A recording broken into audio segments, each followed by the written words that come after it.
Hello and welcome to a special edition of Burning Questions. Breeders' Crown Finals on Saturday night, and we're at the stables, the gymnasium, something, of Clayton, Tonkin and Emma Stewart. Tell us where we are, Clayton.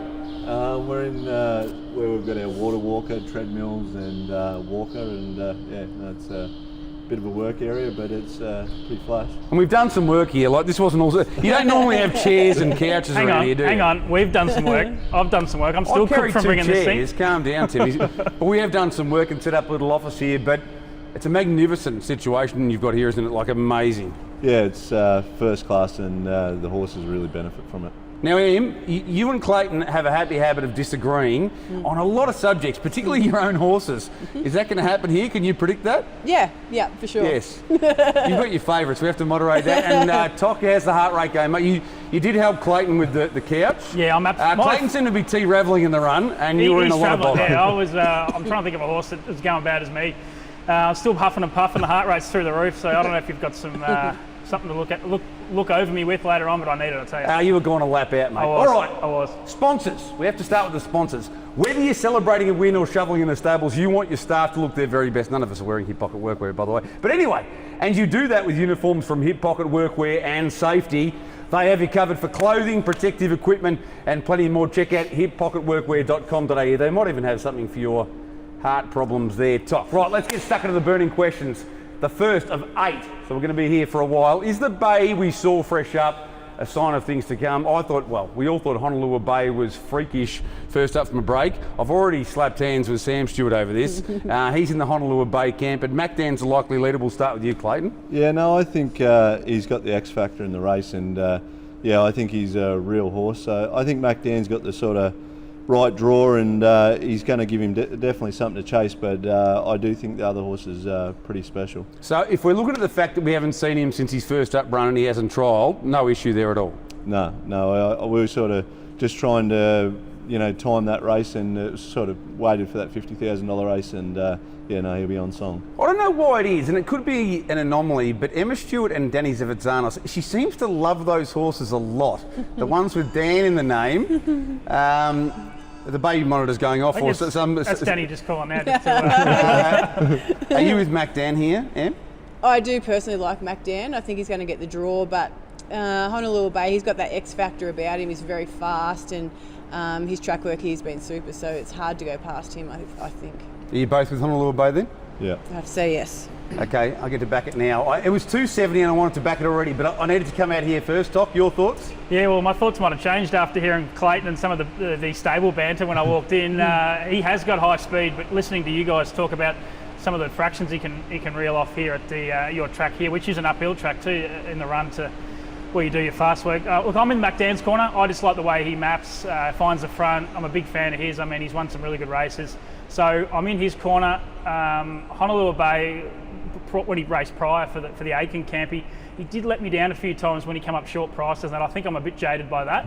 So I'm going to go with the Macdan camp this time around on Saturday night. I mentioned in the form comment he's a little bit like Kanye West. At his very best, he's very good, and at his worst, he's woeful. Yes. So hopefully he brings his best. I reckon from what I've seen of him before he came to you guys, he might even be better. He's just as good racing off the speed, Clayton. Oh yeah, definitely. A horse with that much speed, and I think personally, like you say, when I've seen him used off the gate, he doesn't seem to go as good. Yeah. And that just brilliant high speed, I think, he can put himself into the race whenever he needs. All right. I get to bet first because it's pre-recorded. Yes? You're on Honolulu Bay? I'm on Honolulu, big time. Big time? I thought $2.70. I think I marked it $2. I couldn't believe what he did first up for this team. Emma Stewart, arguably the most popular human in the world. It's Derek Zoolander stuff at the moment. The phone's going wild. Question 2. I know the answer to this already because of what we've chatted about, Em, but can we trust the Touchy girl to bring her Group 1 manners? There might have been a little issue last start. I reckon lost, 70 metres at the start, and it still was a closing third, and the previous run was excellent as well. She's very good. She's very good, very fast, and she can be a little bit naughty, but she did have a plug come out going up to the gate, so she had an excuse, but she's pretty good. What's she like here, Clayton? Yeah, she's a handful in herself, but she trots well. She's a real filly. Like, she'll kick you, bite you, and she's all up and about. But she's good on the track. Yeah. We agree that if she goes like she can, she should win the race. For sure. Yeah, I think she'll be very hard to beat, and personally, I don't think she'll have an issue Saturday night, as long as we don't have any gear malfunctions like last time. But you know, she showed through the Redwood when she was against the boys, and that she's high class. Can't put your hand up anymore, can you? No. Let's raise our hands. That's what happened the other day. One of the plugs come out, and you can't put your hand up to stop the start, and one of the plugs come out, so we just had to go with it, and she got a frightened gallop. How are you dealing, Em? I don't think you were that wrapped about the trotters being part of the team. You've got a fair few now. A lot of them are very, very fast, but they can cause you some headaches. How are you dealing now with the trotters? Yeah, probably not real good. There was one last night that tested your patience a little bit too. Oh yeah, he had a few issues going on last night, but yeah, no, I'm okay if they behave themselves. Yeah, I'm not a huge fan at the moment. Nah, they're rough. Yeah. What do you reckon? Yeah, Just a bit touchy? I can't have much more. It was $7, by the way. It opened $7 after the draw. No, it's $2.25 now. Oh, that's short. Okay, that is short. But look, yeah, I've been wrapped with the horse's performances. Just got that real high speed when sprinting home. The Redwood Classic, as you said, was a fantastic run, and I thought the heat run was just superb. So Trots wins, I think. All right, third of our questions today, normally the second, but the third of our questions is brought to us by the Fresh Connection, who export Australian fresh fruit to more than 35 countries, headed up by Damien Glengarry, who is the export manager and does a terrific job. Magnificent job, marvellous job. The Fresh Connection specialise in citrus, table grapes, cherries and mangoes, freshconnection.com.au. Now, you were up at 5 o'clock in the morning for the gym, Clayton. Do you have a mango before you go? Do you grab a couple of bananas? No. What's the routine? No, actually, Emma had a shake made for me when I got home, so she done well. She likes having a bit of bananas, a raspberries. Yeah, no. Put a bit of protein powder, a bit of creatine. So. Are you on the same diet from last time? Because you weren't enjoying that meal last time. No, it lasted 3 days on that one. Yeah. Yeah, no. Just wasn't working for you. No, it wasn't. It was hilarious. I could almost feel her pain off camera. It sounded like just. I can tell you who wasn't. I can tell you who wasn't up at 5 o'clock for the gym, and that was me. You would have seen that. When I was You've done your gym work now. Oh, yeah, I tell you what. Got to create a foundation. We'll talk about arm wrestles later. All right, can the Chubb be softened up, or is he just too good? We'll go to you first, Tok. He's $1.50. I reckon he's $1.20 shot. Yeah, I mean, it's just you couldn't possibly tip against him, could you? You just couldn't. He's beaten all these horses before, many of them numerous times.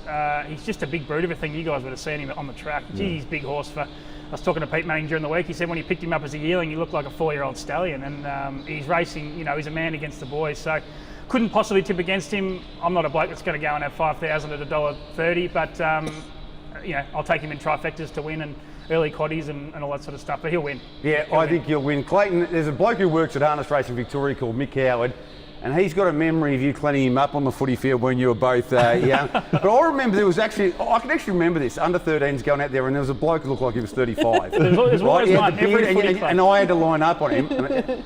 But there's always one, isn't there? And Plymouth Chubb's like that. It's like he's a 5-year-old already, and that's why he's dominating. He's just too strong for these horses. Yeah, you're dead right. He's like one of them kids that had the stubble on the face. Were you the one that had the stubble on the face? Yeah, it always helps when you're playing under 18s, under 16s, and that you're a bit more developed. Yeah. You were the one, I can tell. You didn't answer that question. Em, can Plymouth Chubb be beaten? I don't think so. I think he's a great trotter, and I don't think anything in that sort of field can sort of test him. So he's been terrific and hasn't put a foot wrong. So yeah, he can't get beat. I thought during the week, he reminds me a bit of Blitzham Calder. Like, I don't know about his high speed when he gets a bit older, whether he's going to have that high speed, but it's just strength over those young horses. Yeah, you're right. He is a lot like Blitzham Calder, to be honest, because you know, he's a big, powerful horse as well.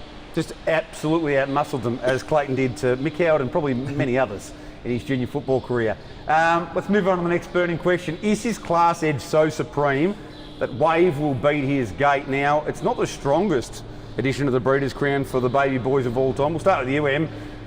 You know, outside the draw, and a weird one, because he didn't do anything wrong at the start, he just failed to circle. Yeah. I've seen a few fail to circle over the years, and they haven't been outside the draw. But anyway, he's outside the draw. I think he's much better than them, but it's never easy to win a Group 1 race from out there. No, it's not, and you can do it a little bit wrong. I don't think he's a perfect racehorse yet. I think ability-wise, he's got a bit on this field, so I think he'll still win as long as he behaves himself. How do you reckon they'll drive him? How do you reckon Kate will drive him, Clay? Because I've got a funny feeling there might be a temptation just to sit back and just sweep him in the last lap. I personally don't. I think she'll cut him loose and get around and try to bully her way to the front.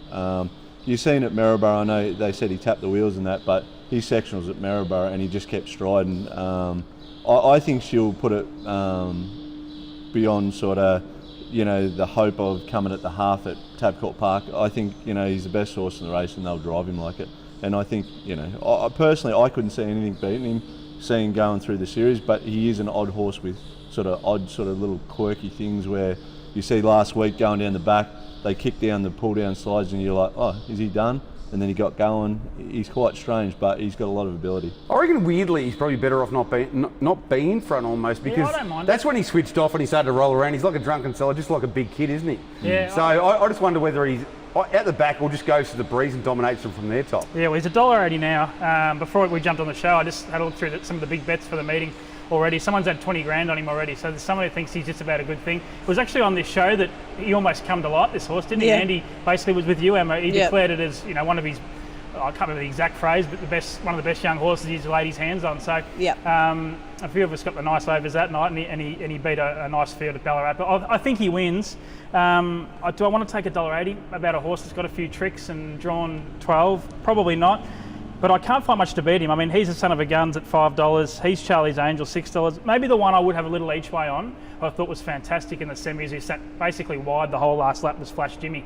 You can back him each way at $13 and $3. So maybe away from the favourite, maybe Flash Jimmy for me. He's underrated. There's that old adage, isn't there, with a lot of good horses, if they were trained by Emma Stewart, they'd be a lot shorter in the market. And I reckon Flash Jimmy's... There's one we'll talk about later. Yeah. We both agree. Yeah, Folklore, Red, Taylor Swift, we'll talk about that at some point.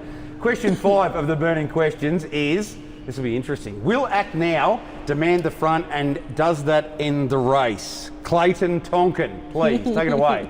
No, I think he'll definitely demand the front. There's no doubt that she's going to press the button and press it really hard.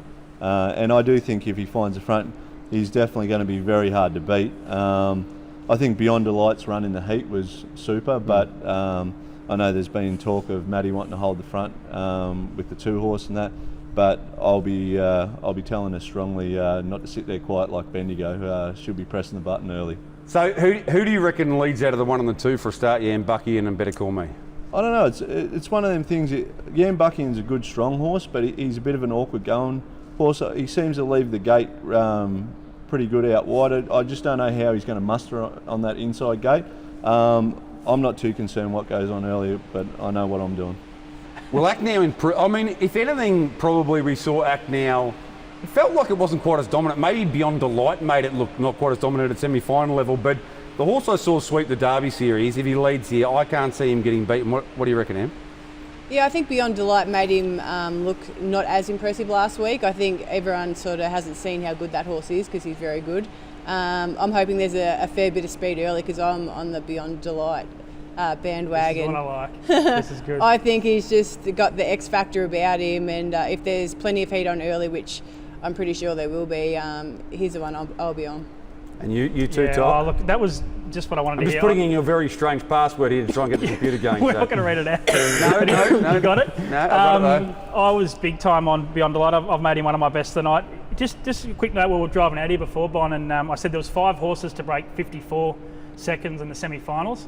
Beyond Delight was one of them, 53.39 he zipped home in. I just reckon, I don't think Act Now will necessarily just roll to the top. Yam Buckingham, I spoke to Andy during the week, he's pretty keen to at least burrow through and hold the top for a period of time. And I think he can too, because in the semis he drew out 7 and he was actually probably a half a length in front there at one point, so I think he's got the speed. I just want a bit of speed on, and I think Beyond Delight's just a great bet at $4.40, so I'm big time in the Beyond Delight camp. All right, that's 2 and 2. Nice split. Now, I just want to hear this. Is he mature enough to make a move if he needs to in the race? Clayton, first you? I don't think... that won't be happening? I don't think that'll be happening. He's only third. Well, he's only had 3 runs back, and we've sort of looked after him. It was a bit like last week with Greg. He said, because he's got so much speed early, he goes, I'm worried because he might just charge through from the second row. I said, just look after him. And I said, don't go knocking him around tonight because the other one was always going to be hard to beat. But I still think he can overcome it. Like, you see them sectionals last week, he went 53.8 and he didn't pull the plugs, and he hit the line hard. He can still overcome it. He's a brilliant horse, but I don't think he's at that stage where you could sit outside a horse like Act now. You agree, Em? Yeah, I agree, but I think there's going to be a couple of horses going in front of him, so I think he's going to have the perfect trail up. Is Major Moth going to make a move in the race? He could. Yeah, he's fit enough. Yeah, he's he could definitely fit enough. if he wanted him to. Can Major Moth beat those other two? When Major Moth's 100%, I definitely think he can. I think he's on the way up. Yep. But I don't think he's 100% at the minute. Yep. I definitely agree. I think only one of the two will win. I reckon the lead time in the first quarter is going to basically decide who wins the race. Yeah, I totally agree. Yeah. You know, seems stupid, but sometimes you just visualise races, and that's just one I've got in my mind of the speed on early, you know, a bit happening up front, and then he just comes with one run with a trail. I can see it happening. Just remember this, you two. As good as Beyond Delight was, and as fast as he went, as soon as he got near Act Now just said, I'm going to hold you. Yeah, I know. He does do that. Let's talk it about. He is a great racehorse like that, and Joe didn't pull the plug. He's got a bit of mean streak in him as well, I reckon. I think if Beyond Delight might zip up, but if Act Now's in front, he'll just say, no thanks, mate. Maybe in 12 months he could beat me, not tonight. Back in needs to play the game, and we're half a chance, I reckon. We'll talk to Andy. Right, question 6 of the Burning Questions brought to you by another fruit company, Felvo Fruits. Specialists in table grapes, which are the ones that aren't made into wine, I've found out. Since the 1960s, I prefer the wine ones. Michael and Josie Felvo are keeping the tradition going, and everyone loves their table grapes. Keep an eye out for Felvo Fruits. You know you'll love them. All right, let's get stuck in. As Australia's finest filly racing at her best, I have a strong opinion, Em. I've actually tipped Ladies in Red to win an amazing 3-year-old fillies final, but I am personally, unless you can convince me otherwise, near enough to certain that what we've seen in the last 2 runs is not what we saw in the Vic Oaks final. Yeah, I think I agree with you. I think her runs have been terrific, but I don't think she's been her dominant self, and I think a better twist is a great feeling. I think it's sort of it's evened the field up a little bit. She's going terrific, don't get me wrong, and her sectionals and times have been great, but at this stage she doesn't look as dominant. The more I think about it, I'm again visualising the race. Geez, we're trot nerds, aren't we? Yeah. But you've got Beach Music in front, Better Twist is outside the leader, and the only way that Beach Music can go here is just to go just 28s on tilt from that point. Your favourite Tough Tilly, 3 poles is a perfect position to be in that situation. Is she going well enough to win if she gets clear air? If she behaves herself, yes. Being on the fence is a little concern. Yeah. She can be a little bit naughty. Okay.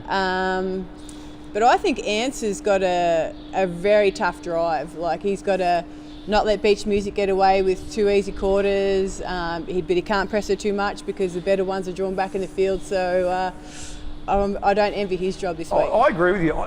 Clayton, I reckon if Better Twist does sit parked outside this group of fillies and win, it'll be one of the greatest Breeders' Crown wins of all time. Yeah, I agree with you there, and I think they're just going to smash the clock. They are going to obliterate it. Yeah, they're just going to. I think, I seen a post that he said, we'll have war on by the mile or something, and I'm thinking to myself, you won't be able to create a war because the war will already have started. the war had already started from the start. That's one thing our filly loves to do is just freewheel and just run, and that's her best chance of winning. And if she gets beat, or Ladies in Red gets over the top of them, so be it. But it's going to be an awesome race, and it's just going to be action-packed, I think. It cannot live up to expectations the way the draws have gone. Your tip in the race? Ladies in Red. Em? I'm going to go Joanna. I reckon Joanna can win as well. If Ladies in Red has to go late and Joanna's on the back of her. Yeah, definitely. Talk? Ladies in Red. It's, as you said, this would be one of the most exciting races. I reckon. I've been at HRV for a year, and this would be the race for me. I can just see Ladies in Red, being the big beneficiary of that early speed battle, because one thing's for sure, that's going to come. So I don't think she's racing at her Oaks best, but I reckon it's only a couple of % below, and I reckon that's good enough. A horse, so I want to back Ladies in Red to win. I just think there's a silly place bet involved here, and Tay is going super. Albie, he might be. If it was trained by Emma Stewart, well, what price that's would it right. be? We were saying it was $126 last night. I think you might have said something like $12 might have been the price if Emma trained it, but maybe not that much. But certainly, well bred too. Stu's half sister. Yeah. Well, So that's been burning questions for now. We'll keep going. We've got a couple of questions. but to go. Albie's going to inject some speed too potentially in this as well. We know what sort of driver he is, and she's been fantastic. She was one of those 5 horses to break the 54 in the semis, and the heat run was just as good too. So just a horse. Maybe you throw it in your first 4s because there's going to be jackpots, I think, too. So that's one of the odds for you. They're actually pretty similar, aren't they? Like high speed, carry their head, their head pretty high, and all the rest of it. So they're pretty similar, these two. Yep. And I can see something weird happening at the start. So do you reckon Beach Music showed more gate speed than we've seen from her before ever, which killed me because I thought Joanna was getting straight across. Yeah. But anyway, we move forward from that. So do I. Will Beach Music get this lead real easy, or will a couple out wide? Will Treachery have a crack? Does Tay Tay have a crack? I think it'll be interesting early. The biggest thing is what I think they're just going to have to see how the gate leaves it, because you know yourself, if horses like Tay Tay and that go forward and then the speed's right on, it might bring them really unstuck. It's all right following speed, but then all of a sudden if you use them off the gate and then you've got to follow speed, it's a total different thing. So I just think, if I was training that horse, they're the sort of things you've got to be a little bit concerned about. Yourself, they can follow speed in heats and all that sort of stuff and run great sectionals, but it's a different when you've got to work the gate as well. 100%, and that's kind of the beyond delight question. Yeah. And I'm glad that you've basically declared we're not going to make a move, because we know that he's very, very fast, but that's no guarantee that he can do work in a race at this point. I'll tell you who will be really interesting doing early work maybe.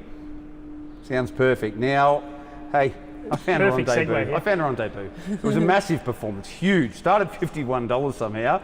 No text messages going around, no group chats, but Clayton, the 2 runs have been amazing and different. Tough week 1 on the heat, incredibly fast week 2, gets the barrier draw, they open at 220, but nobody knows whether she's got gate speed except maybe you two. Yeah, I don't think we know either. No, we don't know. I think she definitely will have gate speed, and I think she's versatile because she's just such a great filly. I think it'll be interesting to see her get used off the gate and see if that affects her a little bit against horses like Penelonte and that, because I'm sure if she does get used up early and then all of a sudden they go to come up for air, the other one or even Purden's one might make a move, Penelonte might make a move, and then all of a sudden it's a bit like what I said to you earlier, just with the other ones, when you use them off the gate and then all of a sudden the pressure stays on. Is she mentally strong enough to cop that? I think she physically is, and it'll be a great thing if she can do it. But she's got all the attributes of being a really good horse. Who's the best chance of betting her? I think it's a tricky race. If you had asked me early in the series, I would have said Encipher. Yeah, me too. But she's just had some tough runs, and she's been exposed every time, and I think if she sucks along the fence this week and stays fence and looks for luck and they go crazy, I think she's definitely a real hot race, a real hot hope. I'll be honest with you, I won't back Sounds Perfect now because it's too much. I think she'll end up maybe being the best one in it, and her runs have been amazing, but I am concerned. I'm sure both of you, we're going into the unknown, aren't we, Em? So yeah, exactly. You don't know what's going to happen.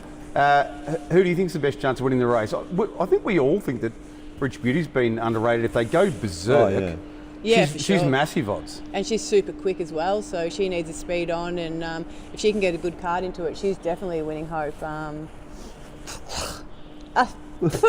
It's like a Seinfeld episode. Remember when George couldn't script that. What's going to happen? He could not script that. You just opened the mouth at the right time. There. I did, it was a bit, straight in. So, any questions, people?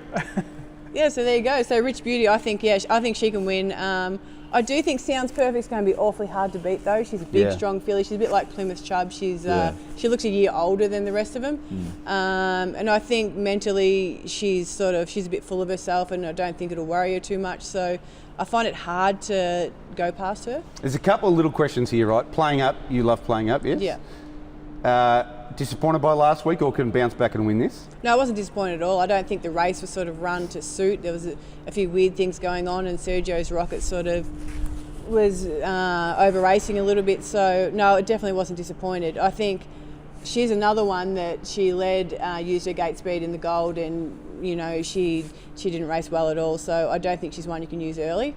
I think if the heat's on and she's nearabouts, she'll be running home strong. And Clayton, Sergio's rocket, I think there's an opinion now that she might be uncontrollable, but that's not the case according to you. No, I think Sal will have her under control pretty well, and I think she's been over racing the last couple, but I think you won't find she'll pull like that Saturday night. You're backing sound. You're like nothing will talk you out of Sound's perfect. No, I don't top. think so. Nothing I've heard here anyway, and pretty keen. I've made her one of my best of the night. For some reason, I went back and watched the replays, and her heat run was just phenomenal for a horse, particularly on debut. And had I have seen that or it actually sunk in, I would have had a good go at her in the semi, but I just didn't see it. So I've gone back and done the replays. You message me anytime you want. I'm available. That's right. I'm a friendly guy. I know. You gave it a good spruik, but I was just so impressed with the way that she's done it both ways. She stepped back and looped them and beaten them comfortably, and also she just had no right to finish that close to them in the heat. So I'm not really that fussed where she lobs in the run. I just think she'll win. I'll take $3 and best of the night. Yep. Couldn't have done worse than me last week. Anyway, we move forward from that. Beautiful environment here. It's a special edition of Burning Questions. Breeders' Crown Finals on Saturday night at Tabcorp Park, Melton. Final question, my old mate Maajida. She's got the draw. She pretty much never loses when she's in front, Clayton. She's got the pole marking early. Will she be leading and will she be winning? I think she definitely can win this week. I've been a little bit disappointed, probably because she's been having so many hard runs, and she probably hasn't looked like the old Maajida where she sort of, before she could, in her own age group, sit parked and dominate them. But I think she's in the perfect position. I'm sure she'll hold up early. I'm not sure what will happen like mid-race. Like, I'm sure if Ants gets going on Amazing Dream, Techie's pushes forward. You've seen the way Cam likes to drive him. I'm sure there's gonna be plenty of speed on. Now you love young Cam, don't you? Yeah. And we've already talked about an arm wrestle between the two of us. You've marked yourself what, $4, $10? Yeah. I said this will be the next burning question. I'll get you wound up about Where Cam am I hard in the after market? that drive. Do I sort of figure in the market at all? We've seen you lifting the couch. You can be a practice run for both of us if you like. And then we'll send you off to the hospital and then we'll go at it. Maajida. Techie's Angel's got really good gate speed. Is there any chance she might just be too fast at the start for Maajida and get the top? Well, there is a chance. She's very quick, and that's the sort of style of racing that Cam likes to drive. So I do like Maajida, though. I think it's about her time to win a race, and she's been terribly unlucky, and the draws sort of haven't helped her. So fingers crossed she gets the job done. She went. It's hard to judge in a race like that, isn't it? I mean, she made up really good late ground, but was never put into the race. Yeah. He looked after her last week, to be honest, because the way the race was run, you were going to give her a hard run if you were trying to go at the half or anything like that. And you know yourself, when you draw out the back over the mile, like she tried to push through at Ballarat and she ended up having a tough run. They run a real strong middle section, and you know we looked after her a little bit last week. There was no split you can make a move, is there? No. So I'm sure she'll bounce back this week. Maajida, gate 1. I think she's been beaten once maybe when she's led in her career. I don't mean to harp on this all the time, but she was one of the 5 horses that broke the 54 coming home, so she went good. She'll find the pegs for I think the first time this preparation. She's been racing out, in the running line the whole way through. That makes a huge difference to any horse. So, going to be very hard to beat. I just maybe a bit like you. Maybe she's a bit like Ladies in Red. Maybe just 5% off her best, and I think Amazing Dream's right up there with her best. So Amazing Dream for me, and I reckon that'll sit pretty well with you, Bon. Do you ever go for a swim in the water? Like, does any human ever get in there? Yeah. Yeah, I might jump in later. Yeah. It's a beautiful day here. It's not freezing cold in Ballarat like normal. I can rip it off. And we'll be able to later. Amazing Dream? You're big, aren't you? Good segue. Best of the night. Amazing Dream is my best of the night. I hate to come here and get the hospitality of Emma and Clayton and go with Amazing Dream. But honestly... They've only got 45 horses to pick from. I was half potting her last week. I nearly thought that was apart from the Kilmore Cup win 3 wide no cover, it's a phenomenal run by Amazing Dream. I think the step up to 2240, bit of early speed. I think a couple of those John Yeoman's horses might even have a crack early. I think there'll be enough speed for Amazing Dream to win. Price isn't there anymore, unfortunately. Your best of the night? I'm going to go with Sounds Perfect, just ahead of Beyond the Light. So I'm looking after the locals. You're supporting us. Yeah. Now that you've released the fly from your mouth, Em, what's your best of the night? Beyond the Light. Nice. Yours, Clayton? Just a bit touchy. So you'll give me a percentage trotter. out from 1 to 100 that she'll do everything right. Oh, 90. Well, it should be about I a heard dollar. what he said when he walked in. It was a bit more colourful than that, but it was basically that she'll win. Yeah, With a few other words that's thrown how in. it works off air, mate. Thank you very much, Clayton and Emma. Thank you. Really appreciate the hospitality and for bringing us out here. It's an amazing complex. We'll go for a walk around now. Well done, Top. Enjoyed it. Thanks, guys. You Thanks need for to give me coming a down lift my back way. to the too. station, yeah. Yeah, all I will. good. I'll drive. And to Paul Campbell, who's brought this magnificent equipment across and set it up perfectly so that we can broadcast something very special for Burning Questions heading into the richest race night in Australasian harness racing. That's been Burning Questions for this week. If we win, we'll be back next week. If not, we're cancelling the show.